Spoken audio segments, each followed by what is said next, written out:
From the start, the World Health Organization has directed the global response to the current pandemic.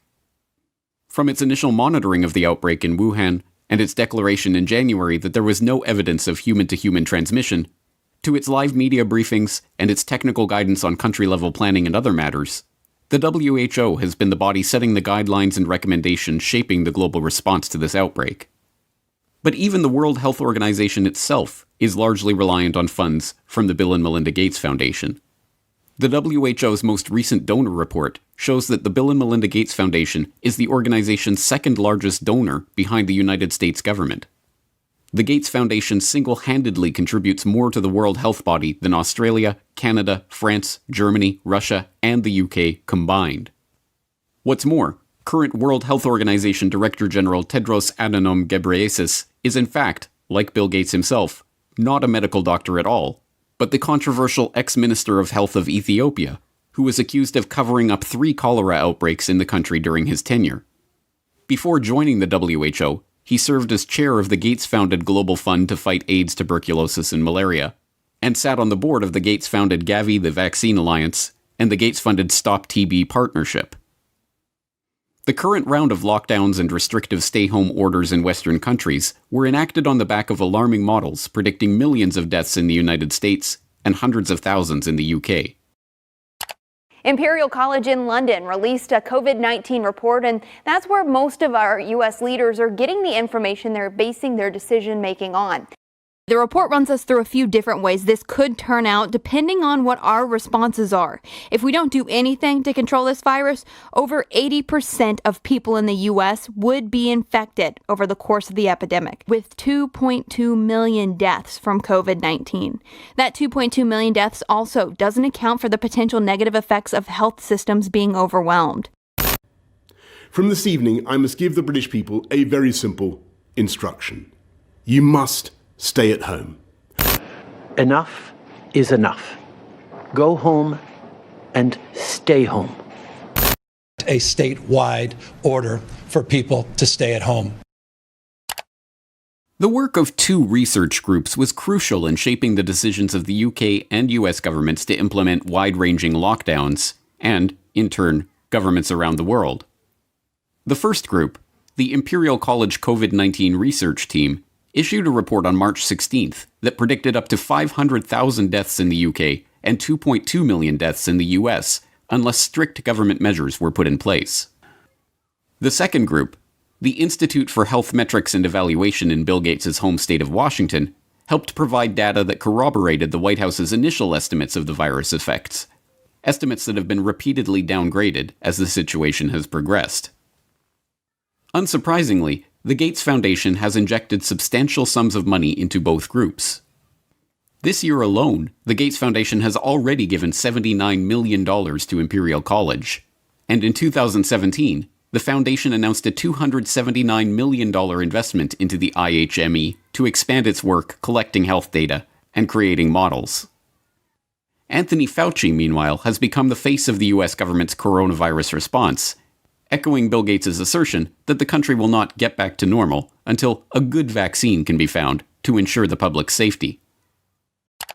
If you want to get to pre-coronavirus, that might not ever happen in the sense of the fact that the threat is there. But I believe with the therapies that will be coming online and with the fact that I feel confident that over a period of time we will get a good vaccine, that we will never have to get back to where we are right back now.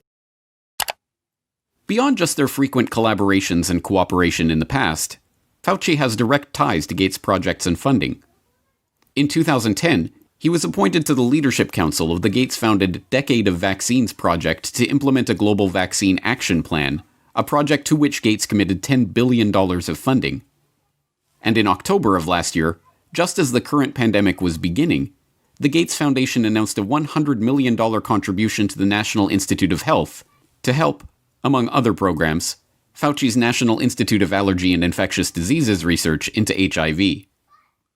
Also in October of last year, the Bill and Melinda Gates Foundation partnered with the World Economic Forum and the Johns Hopkins Center for Health Security to stage Event 201, a tabletop exercise gauging the economic and societal impact of a globally spreading coronavirus pandemic. It began in healthy-looking pigs, months, perhaps years ago. A new coronavirus. The mission of the Pandemic Emergency Board is to provide recommendations to deal with the major global challenges arising in response to an unfolding pandemic. The board is comprised of highly experienced leaders from business, public health, and civil society. We're at the start of what's looking like it will be a severe pandemic. And there are problems emerging that can only be solved by global business and governments working together. Governments need to be willing to do things that are out of their historical perspective, or for the most part, it's really a war footing that we need to be on. Given the incredible reach that the tentacles of the Bill and Melinda Gates Foundation have into every corner of the global health markets, it should not be surprising that the foundation has been intimately involved with every stage of the current pandemic crisis either.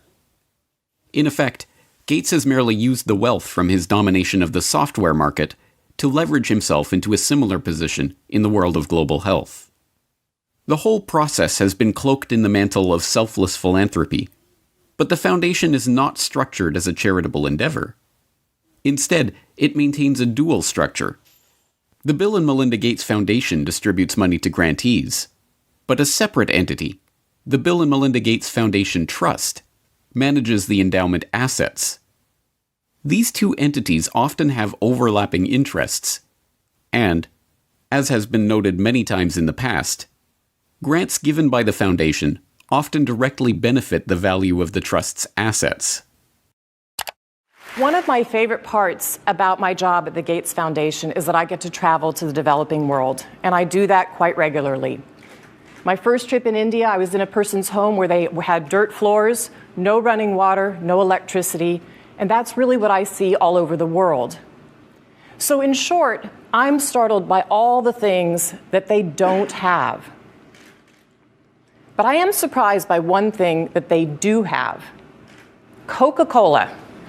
Coke is everywhere. In fact, when I travel in the developing world, Coke feels ubiquitous.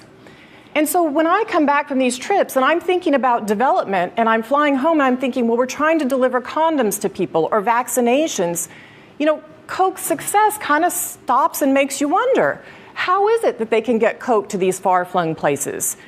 And if they can do that, why can't governments and NGOs do the same thing?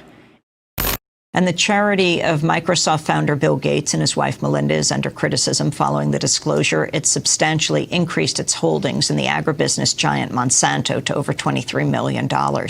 Critics say the investment in Monsanto contradicts the Bill and Melinda Gates Foundation's stated commitment to helping farmers and sustainable development in Africa.